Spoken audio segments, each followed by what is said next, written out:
성경 말씀 시편 8편 3절부터 5절입니다.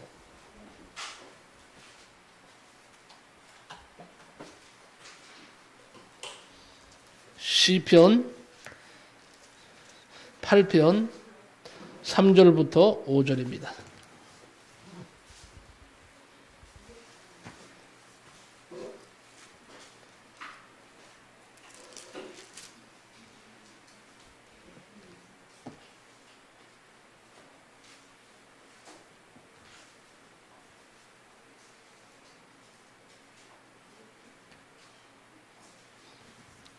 시편 다 찾으신 줄 알고 시편 8편 3절부터 5절까지 같이 우리 합독합니다. 시작.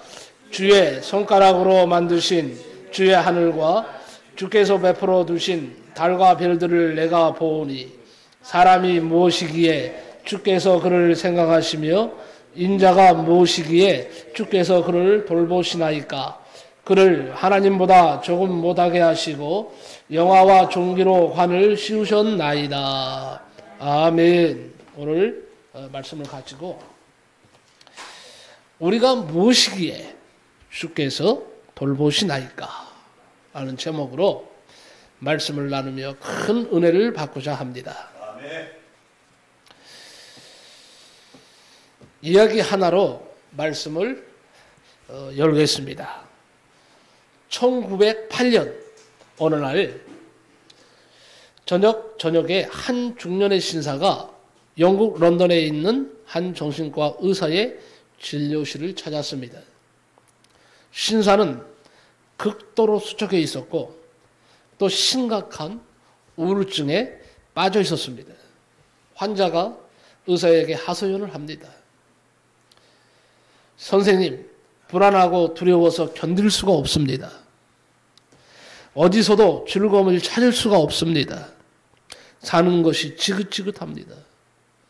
제발 저를 좀 도와주십시오. 그렇지 않으면 저는 죽을 것 같습니다. 의사가 환자를 진찰한 후에 말을 합니다. 선생님은 특별한 병에 걸린 것이 아닙니다. 단순한 신경쇠약 증세입니다.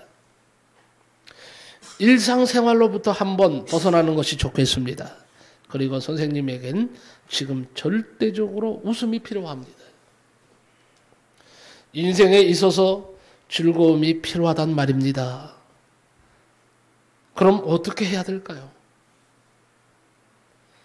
오늘 밤 런던 극장에서 그리말디가 희극을 하는데 거기에 가서 한번 마음껏 실컷 한번 묻도록 하십시오.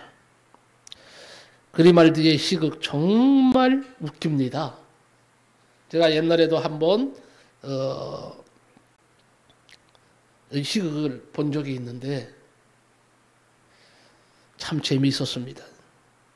세상에서 제일 웃기는 사람이 나는 그리말디라고 생각합니다. 그의 연극을 보고 웃지 않을 사람이 없습니다. 그가 아마 당신을 꼭 치료해 줄 겁니다.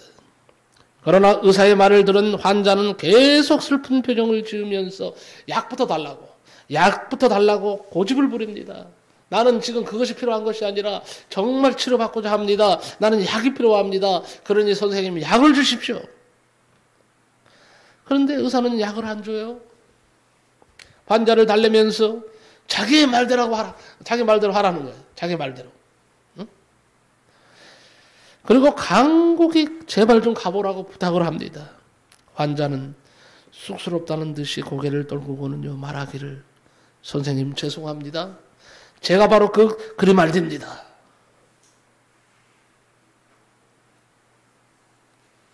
당신이 말하는 그 그리말디 희극 배우가 바로 저울시다.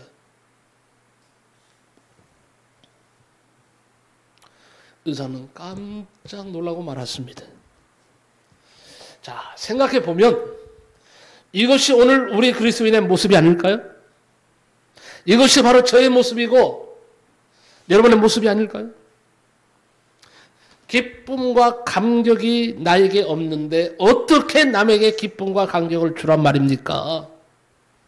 기쁨과 감격에 넘쳐야 다른 사람에게 이 감격을 전할 수 있는 것입니다.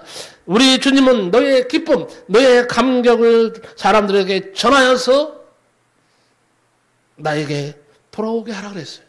그들로 나를 믿게 하라 그랬습니다. 하지만 감격은커녕 지금 무엇이 가득 차 있습니까? 짜증, 괴로움, 아픔 이런 데서 헤어나지를 못하는 거예요.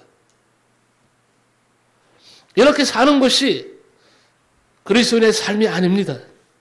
성경을 자세히 보시기 바랍니다. 하나님의 사람들은요 은혜를 받아야 돼요. 하나님의 사람들, 은혜 받은 성도들, 그들은 한결같이 기쁨과 감격에 넘쳐서 살았습니다. 우리보다 환경이나 여건이 좋아서가 아닙니다. 초대교회 성도들 어떻게 살았습니까? 잘 아시지 않습니까? 우리보다 훨씬 나았을까요? 아닙니다. 말로 다 할 수 없는 고통 속에 살아가는 사람들이 바로 그들입니다. 고난과 끊임없는 핍박 가운데서도 마음은 더할 수 없는 기쁨과 감격에 넘쳐 살았습니다. 감옥에서도 토굴 속에서도 예수 믿는다는 이유 하나로 그렇게 기뻐할 수가 없었고 그렇게 행복할 수가 없었습니다. 그들은 그야말로 죽음을 뛰어넘는 기쁨이 있었습니다. 즐거움이 있었습니다. 그들은 그 능력으로 주님을 섬겼습니다. 그 능력으로 세상을 이겼습니다. 그들의 감격과 기쁨을 오늘 우리가 회복해야 됩니다. 반드시 회복돼야 됩니다. 여러분, 교회의 부흥도 대단히 중요합니다. 교회의 부흥 중요해요. 그런데 더 중요한 것이 있습니다. 먼저 교회가 부흥하려면 여러분이 먼저 감격을 찾아야 됩니다. 아닙니까? 여러분의 기쁨을 찾아야 돼. 여러분 마음속에 지금 감격과 기쁨이 있느냐 하는 거예요. 이게 더 지금 중요한 거예요. 이게 더 심각한 거예요. 지금 여러분의 마음속에 주님 주시는 감격, 기쁨이 없다는 거예요. 그래서 오늘 여러분이 진정으로 이 교회가 부흥되기를 원하고 내 심령이 잘 되기를 원한다면 초대교회 성도들의 그 감격, 그 기쁨을 우리가 가져야 되겠다는 거예요. 회복돼야 되겠다는 거예요. 오늘 말씀을 들으시면서 다시 한번 주님의 감격으로 돌아가시기 바랍니다. 기쁨으로 돌아가시기 바랍니다. 그러면 우리는 희망이 있어요. 소망이 있어요. 자, 오늘 본문에 보면 한 신앙인의 감격의 고백을 볼 수가 있습니다. 위대한 하나님의 사람 다윗의 감격이에요. 그는 이 시편을 통해서 하나님을 향한 자신의 벅찬 감격을 노래하면서 우리에게 감격의 신앙을 가르쳐주고 있습니다. 그는 먼저 하나님의 창조에 대해서 감격하고 있습니다. 1절에 여호와 우리 주여 주의 이름이 온 땅에 어찌 그리 아름다운지요 주의 영광을 하늘 위에 두셨나이다 그랬어요. 다윗도 힘들 때가 있었습니다. 어려울 때가 있었습니다. 죽음의 순간도 있었습니다. 그는 그때마다 들로 나가서 저 하늘의 별들을 바라봤습니다. 해를 바라봤습니다. 태양을 바라보고 그리고 밤에는 달을 바라보면서 하나님의 만드신 별들을 바라보면서 위대하신 하나님의 솜씨를 보고 감탄하면서 그는 감격했습니다. 그 하나님, 창조주 하나님이 나와 함께 하신다는 사실, 이 사실 하나만으로도 너무 감격해서 그는 눈물을 흘리면서 시편을 쓰게 이룬 것입니다. 여호와 우리 주여 이렇게 외치고 있어요. 여호와 우리 주여. 다윗은 첫 절과 마지막 절에서 하나님께 영광을 돌리고 있습니다. 다윗은 사람이 어떤 존재이고 하나님이 어떤 분인지를 잘 알고 있었어요. 그래서 사람이 가장 먼저 해야 할 것이 무엇인가를 알고 있었습니다. 그것은 하나님께 영광 돌리는 일입니다. 그렇습니다. 인간의 행복은 다른 데 있지 않습니다. 하나님께 영광을 돌림으로써 비로소 행복이 시작되는 거예요. 그러니까 하나님께 영광 돌리지 못하면 여러분 행복은 저 멀리 있을 수밖에 없는 거예요. 다윗은 지금 온 세상에 가득 찬 주님의 아름다우심과 그 영광을 보고 있습니다. 온 우주에 넘치는 하나님의 솜씨를 보고 주의 이름이 온 땅에 어찌 그리 아름다운지요 하고 감격하고 있습니다. 저도요, 청년 시절에 한때요, 큰 은혜 속에 빠진 적이 있어요. 너무너무 정말 큰 은혜를 받았어요. 정말 주님을 만나는 그 기쁨이 있었습니다. 기도원에 가서요, 제가 기도할 때 집회에서 은혜를 받았어요. 그리고 기도할 때 토굴 속에 들어가서 간절히 제가 정말 하나님이 살아계시다면, 하나님이 나와 함께 하신다면 나에게 말할 수 없는 기쁨을 주십시오. 평안을 주십시오. 그리고 기도했어요.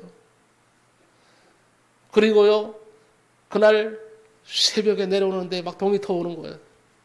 언덕을 내려옵니다. 언덕을 내려오는데 막 동이 트는데요, 그 찬란함, 태양이 떠오르는데요, 그 태양이 나를 위해서 웃고 있는 거예요. 응? 그 태양이 나를 향해서 방긋이 웃는 거예요. 그냥 그러고요, 그 빛이 얼마나 온화하고 좋은지. 그리고 앞에 있는 풀들을 바라보면서 만지면서 막 울었어요. 풀들이 나를 향해서 웃고 있는 거예요. 너무너무 감격해서 펑펑 그 자리에서 울었어요. 모든 것이 다 나를 향해서 웃고 있고 반기고 있고, 나는 지금까지 살아오면서 그렇게 기쁨을 누려본 적이 없어요.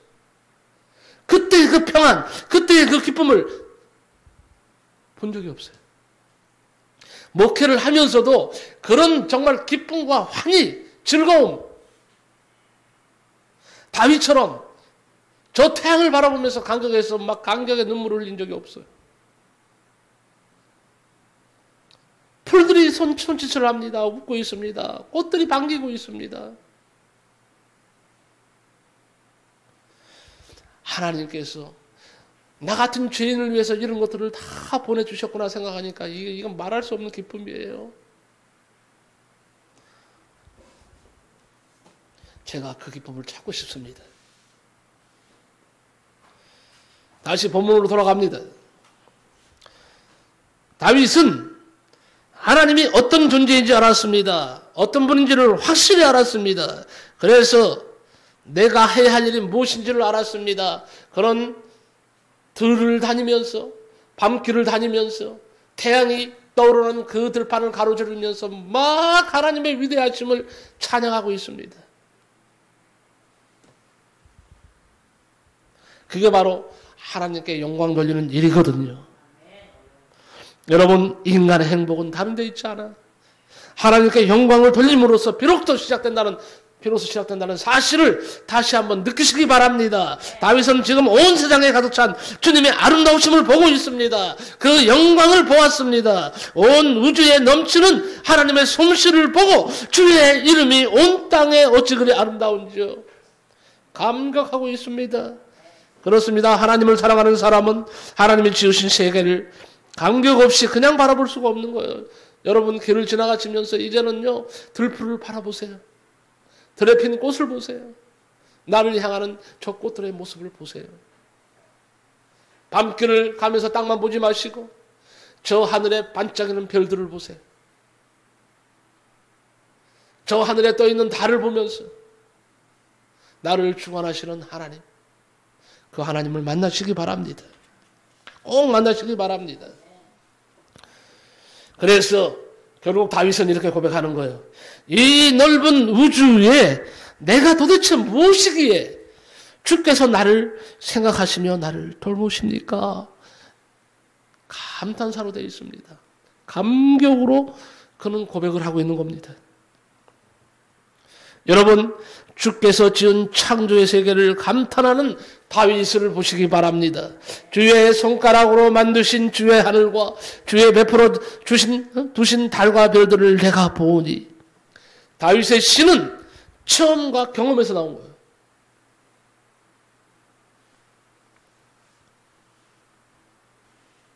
저는 또 힘들고 어려울 때요, 시를 많이 썼어요. 사모님도 아시겠지만 너무 목회가 힘들고 고단할 때, 어려울 때, 절망스러울 때 사람들은 눈물을 흘리며 그렇게 보낸지 몰랐지만 나는 이기는 방법이 시를 쓰는 거예요.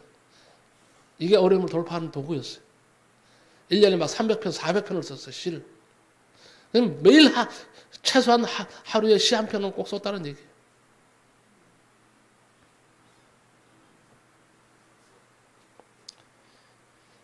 그러면서 이 고난의 시기에 어려움 속에서 내가 시를 쓸 수 있다는 거 하나님 감사합니다. 저는 고난의 돌파구가 시 쓰는 거였어요. 누구도 나에게 위로를 주지 못합니다. 누구도 나에게 기쁨을 주지 못합니다. 내가 이 환난 속에서, 이 어려움 속에서 이길 수 있는 길은 하나님밖에 없다는 것을 알았어요. 그래서 하나님을 찬양하는 시도 얼마나 많이 썼는지 몰라요. 다윗처럼. 그랬더니 그 나를 대적하는 모든 것들이 다 아름다움으로 다가왔습니다. 이길 수 있었습니다.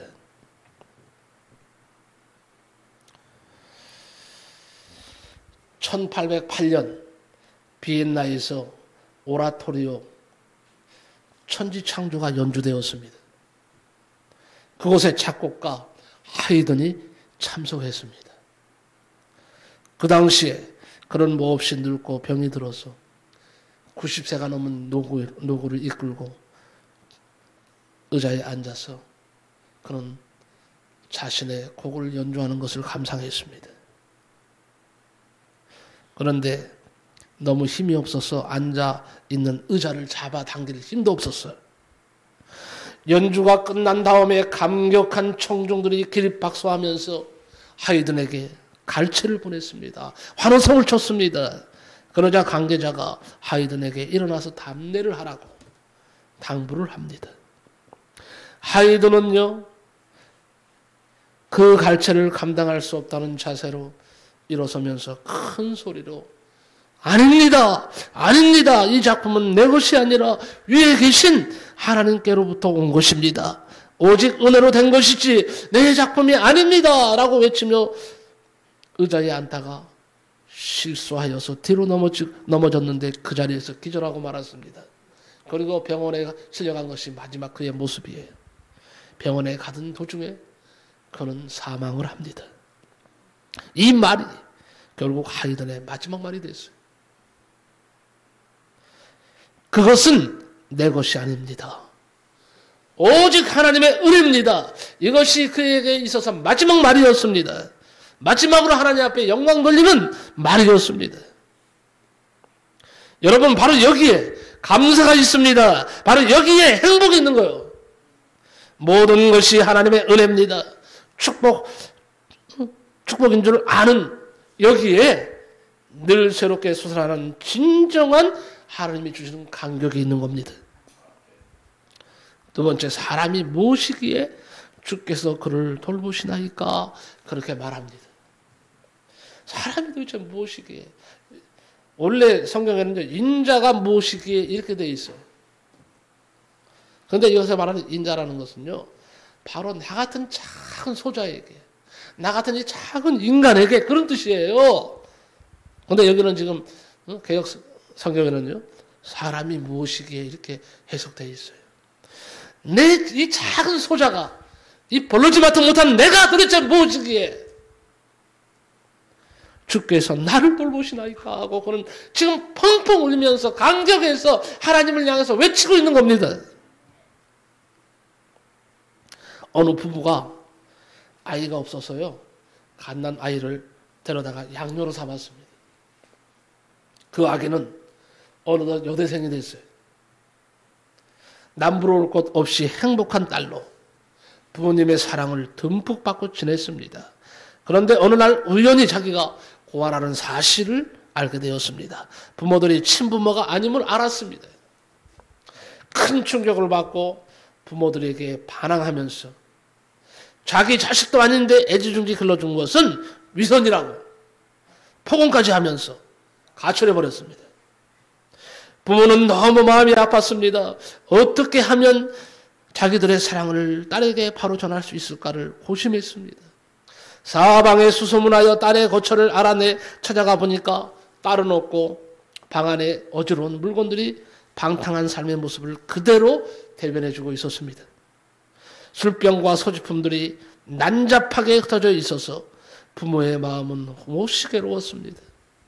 어머니가 방을 깨끗이 청소한 다음에 냉장고에 먹을 것을 가득 채워놓고 편지 한 장을 남긴 후에 집으로 돌아왔습니다. 저녁에 기가한 딸은 방 구석구석에서 어머니의 사랑의 손길을 느꼈습니다. 아, 어머니가 왔다 가셨구나. 그러나 고개를 가로젓고는 부정을 합니다. 아니야! 내 부모가 아니야! 나 필요 없어. 저들은 위선자야. 그러다가 어머니가 쓴 편지를 읽다가 그만 통곡하고 말았습니다. 사랑하는 딸아, 너는 우리가 필요하지 않을지 모르나 우리는 내가 필요하단다. 우리는 너를 끝까지 사랑한단다. 날마다 기다리고 있으니 어서 돌아와다오. 이 편지에 마음이 녹아내린 것입니다. 다시 생각을 해보니까 낳지도 않은 자기를 이렇게 사랑하는 그 사랑은 보통 부모가 자기 자식 사랑하는 그 사랑보다 더 큰 사랑임을 그는 그때서야 깨닫게 되었답니다. 알고 보니 자기는 아무런 자격도 없는데 사랑을 지금까지 엄청 받아온 것입니다. 내가 무엇이길래 부모님이 나를 이렇게 사랑하시는가? 그는 크게 뉘우치고 돌아와서 정말 부모님을 사랑하는 착한 효녀가 되었다고 합니다. 그렇습니다. 우리가 아무것도 자격이 없는 우리는 죄인들입니다. 하나님 앞에 죄인들입니다. 부족한 것뿐입니다. 그렇지 않습니까? 죄지은 인간을 그런데 구속하셔서 독생자 외아들까지 나에게 내어주신 하나님의 그 크신 은혜를 한번 생각해 보세요. 내가 무엇이 간데? 내가 뭐야 도대체? 내가 하나님 앞에 아무것도 아니에요. 그럼에도 불구하고 하나님은 자기의 낳은 자식처럼 하나님의 그 자식처럼 말이에요. 심지어 독생자 예수님처럼 우리를 사랑하시고 그 아들 독생자 예수님을 우리를 위해서 희생시켜줬어요. 죽게 만드셨어요. 이 사랑이 보통 사랑입니까?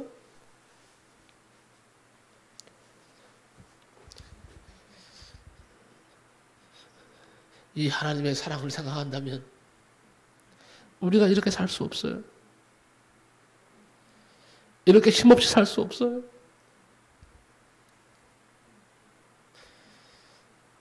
다시 그 주님의 사랑에 감격하시기 바랍니다. 여러분의 눈에서 이 뜨거운 하나님의 사랑이 느껴져서 눈물이 나야 돼요. 눈물이 나야 돼요. 그런데 그 눈물이 어디로 갔어요? 나를 사랑하셔서 희생제물을 주신 그 하나님의 사랑, 그 감격이 어디 갔습니까? 어디에 있어요? 어디?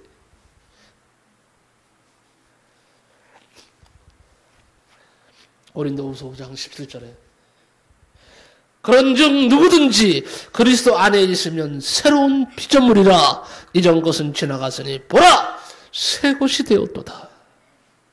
우리도 사도 바울처럼 이런 감격과 눈물이 있어야 됩니다. 오늘 다윗의 감격을 보세요. 다윗의 감격이 오늘 나의 감격이 되어야 됩니다.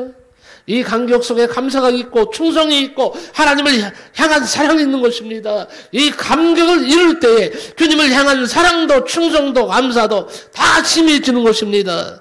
사람이 무엇이기에 주께서 그를 생각하시며 인자가 무엇이기에 저가 무엇이기에 내가 무엇이기에 주께서 저를 사랑하시나이까 저를 돌보시나이까. 다윗은 자신의 실존을 너무도 잘 알고 있었습니다. 그래서 이런 감격적인 고백을 할 수 있게 된 것 아닙니까? 여기 사람이 무엇이길래 이 말 속에는 하나님께서 결코 사람에게 그렇게 관심을 둘 대상이 아닌데 그럼에도 불구하고 그럼에도 불구하고 하나님은 왜 나를 이렇게 사랑하십니까? 이 뜻이에요. 그런데도 하나님께서는 사람에게 특별한 관심을 두고 계시니 이상하다는 말이에요. 그 구체적인 표현이 무엇입니까? 첫째는요, 하나님이 우리를 생각하고 계심을 말하고 있어요. 하나님, 창조주 하나님 우리를 생각하신대요. 창조주 하나님이 우리 김유현 지사님을 생각하신대요. 하나님이 우리를 생각하고 계심을 말하고 있어요. 여러분, 생각한다는 말은 관심을 기울이고 있다는 말이죠. 관심은 사랑의 표현이에요. 또 생각한다는 말은요, 기억한다는 뜻이에요. 나 같은 인간을 하나님이 기억하신다는 거예요. 이 사실 정말 대단하지 않습니까? 엄청나지 않습니까? 이사야 49장 15절에 보니까 여인이 어찌 그 젖 먹는 자식을 잊겠으며 자기 태에서 난 아들을 긍휼히 여기지 않겠느냐. 그들은 혹시 잊을지라도 나는 너를 잊지 아니할 것이라고 했습니다. 계속해서 16절에 내가 너를 내 손바닥에 새겼노라 그랬어요. 내가 너를 내 손바닥에 새겼다 그랬어요. 얼마나 사랑하면 하나님의 손바닥에 나 같은 죄인의 이름을 거기다 새겼다는 거예요. 나를 새겼다는 거예요. 하나님이 그렇게 우리를 사랑하십니다. 다시 감격을 찾으시기 바랍니다. 다시 기쁨을 찾으시기 바랍니다. 하나님이 우리를 돌보고 계심을 여러분 꼭 믿으시고 다시 하나님의 사랑 속으로 들어가시기 바랍니다. 자, 그러면 하나님의 돌보심에 대해서 우리가 몇 가지로 생각해 봐야 됩니다. 몇 가지만 말씀드리면, 첫째는요, 우리도 이웃에게서 지혜로운 조언을 들어야 됩니다. 이웃에게서 지혜로운 조언을 먼저 들어야 돼요. 들을 수 있는 귀가 열려야 돼요. 요새는 사람들이 귀가 참 이상해져 갖고요. 무슨 조언을 못해. 무슨 공고를 못해. 조금만 바른 말을 하면 팍 무슨 팽이 돌아가시지 획 돌아버리는 거예요. 뛰쳐나가버리는 거예요. 럭비 공처럼 그냥 뛰쳐나가버리는 거예요. 잠언 12장 15절에 말씀하십니다. 미련한 자는 자기 행위를 바른 줄로 여기나 지혜로운 자는 공고를 듣느니라 그랬어요. 잠언 19장 20절에 말씀하십니다. 너는 공고를 들으며 훈계를 받으라. 그리하면 내가 필경은 지혜롭게 되리라 그랬어요. 솔로몬은 말합니다. 미련한 자는 자기 행위를 바른 줄로 여기나 지혜로운 자는 공고를 듣느니라 그랬어요. 우리가 무엇이든지 잘 하기 위해서는 우리 역시 주위로부터 유익한 조언을 들어야 합니다. 제가요, 지금까지요, 후회하고 회개하는 것이 있어요. 우리 집사람이 바른 소리를 잘해요. 저한테. 바른 소리 잘한단 말은 입에 발린 소리가 아니라 정말요, 나에게 유익한 말을 해. 그건 나는 듣기 싫어. 그래서 그것 때문에 항상 싸우는 거예요. 아예 그만하라고. 나는 아예 그냥 다리를 박차고 나가버리는지 안 듣으려고 그러는 거예요. 그런데 어느 날부터요, 이렇게 살면 안 되겠다는 생각이 들더라고요. 들어야 되겠다. 정말 많이 싸웠어요. 내가 어떻게 보면 이렇게 들을 기가 좀 약한 것 같아요. 그런데 어느 날 들을 기가 좀 열렸어요. 요새는 바뀌었어요. 제가요, 4가지의 계획을 써놨어요. 내 머리맡에, 컴퓨터 선 머리 앞에. 내가 앞으로 지켜야 될 것, 내가 고쳐야 될 것 4가지가 있어요. 행해야 될 것 4가지를 적었어요. 그 중에 4번째가 아내의 말을 귀담아 듣자. 아내의 말을 귀담아 듣자. 아내의 말을 경청하자. 그리고 듣는 것만 아니라 응답을 하자. 이게 4번째예요. 그래서 하루에 몇 번씩 아침에 컴퓨터에 앉을 때도 보고요. 앉을 때마다 하루 종일 봅니다. 그러면서 말하면 전에는 막 따분해, 귀찮아. 근데요, 요새는 들을 기가 있으니까 귀찮지 않아. 그래, 반응을 하는 거예요. 이게 중요한 거예요. 당신 오늘 수고 많이 했네. 그런 일이 있었어. 대단히 중요한 겁니다, 이게요. 그러면 또 신나서 얘기하는 거예요. 남편이 얼마나 좋은지 말이에요. 들어주면 신나서 그냥 자기 쪽에 있는 얘기를 다 하는 거예요. 근데 그렇게 다 하고 나면 또 보니까 자기가 말해놓고 시원한 것 같아. 네? 이거는요, 여러분 지금 굉장한 말을 하는 겁니다. 이 평범한 말 같으지만. 반응한다는 게 중요한 거야. 반응하는 게. 이게 관심 갖고 있다는 증거가 아니겠습니까?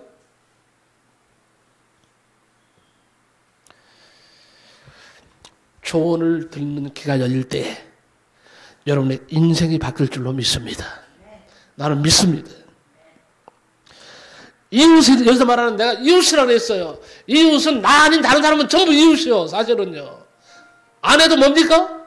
아내도요, 가까운 이웃이요.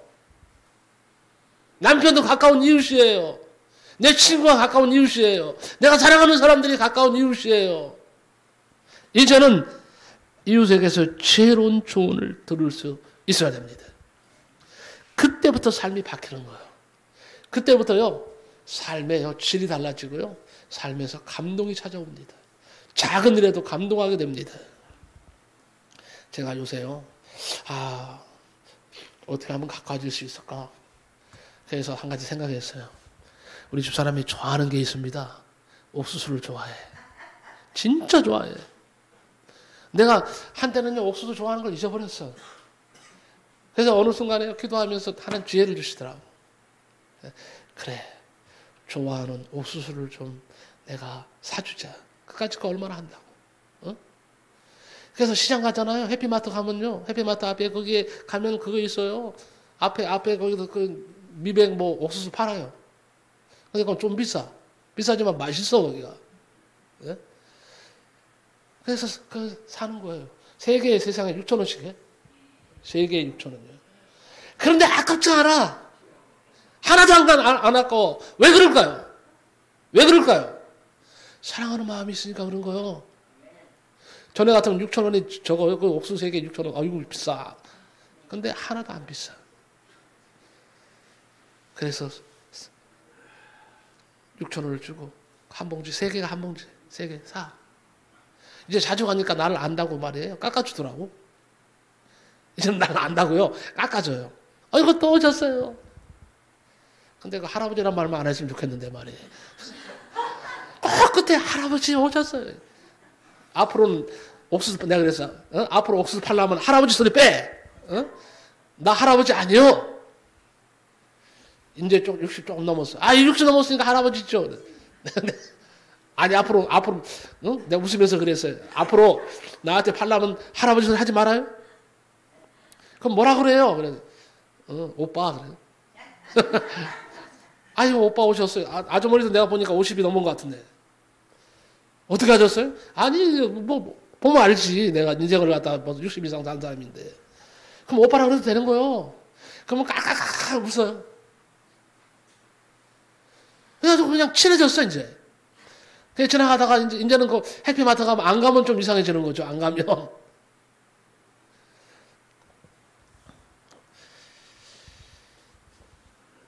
이제 이웃에게 지혜로운 조언을 들을 수 있도록 길을 여시기 바랍니다. 네, 꼭 그렇게 하시기 바랍니다. 정말 중요한 것은 또 있어요. 하나님의 조언을 우리가 들을 수 있어야 돼요. 하나님의 말씀을 통해서 조언하십니다. 권고하십니다. 그러면 이제 열심히 들으세요. 귀로. 그리고 우리도 남을 향해서 충언을 할 수 있어야 돼요. 근데요, 남을 향해서 충언을 하고 고언을 하려면 내가 돼 있어야 돼, 바탕이. 그러니 여러분, 나에게 충언을 하고 고언을 해주는 사람이 있으면 하나님 앞에 두 손 들고 감사하시기 바랍니다. 이게 지혜예요. 그런 사람이 내 옆에 있으면요, 그 사람은 반드시 성공합니다. 아름다운 인생을 살 수 있게 되는 것입니다. 마지막으로 다윗은요, 인간의 인체의 신비를 고백하고 있어요. 저를 하나님보다 조금 못하게 하시고, 원래 원어로는요, 엔젤로 되어 있습니다. 천사보다 조금 못하게 하시고. 그러면 사람들이 기분 나쁘잖아요. 자, 우리는 만물의 뭐예요? 영장이에요. 영장이란 말은요, 만물을 다스릴 수 있는 고난을 부여받은 하나님의 사람이라는 뜻이에요. 그리고 성경에 천사보다 훨씬 뛰어난 존재가 인간입니다. 천사는 뭘까요? 수종 드는 자들이에요.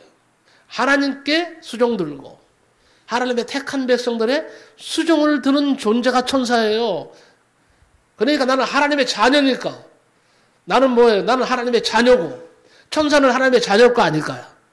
권사님, 천사는 하나님의 자녀일 거 아닐까요? 자녀예요? 아닙니다. 이걸 아셔야 돼. 하나님의 자녀는 천사다, 사람이다. 어떤 거예요? 하나님의 택한 백성만이 하나님의 자녀입니다. 천사는요, 종이에요, 종.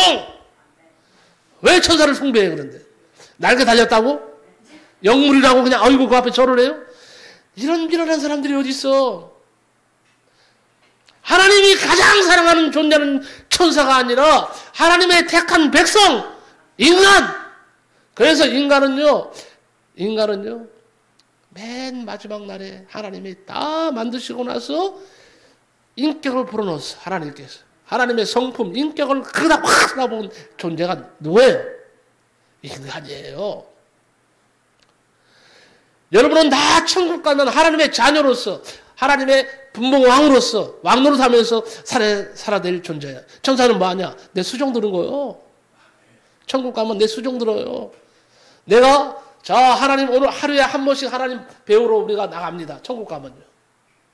하나님이 하루에 한 번씩 잔치를 하세요. 그러면 그 하나님을 만나러 가는 거, 배우러 갈 때 내가, 자, 이제 하나님 보좌 앞으로 영광 돌리러 가자. 그러면 천사들이 쫙 옷 다 입혀주고요. 다 나를 수종 드는 거예요. 천사는 그런 존재예요.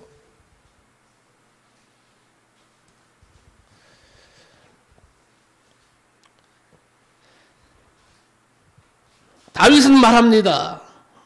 저를 하나님보다 조금 못하게 하시고 영화와 종기로 관을 씌우셨나이다. 하나님보다는 조금 못한 존재가 바로 하나님의 자녀인 나야. 나는 하나님보다 못해. 하지만 하나님은 아버지시고 그 다음에 나예요. 그 중간에 나보다 뛰어난 존재 없어요. 천사도 감히 그렇게 못해. 왜? 하나님이 그렇게 만드셨거든.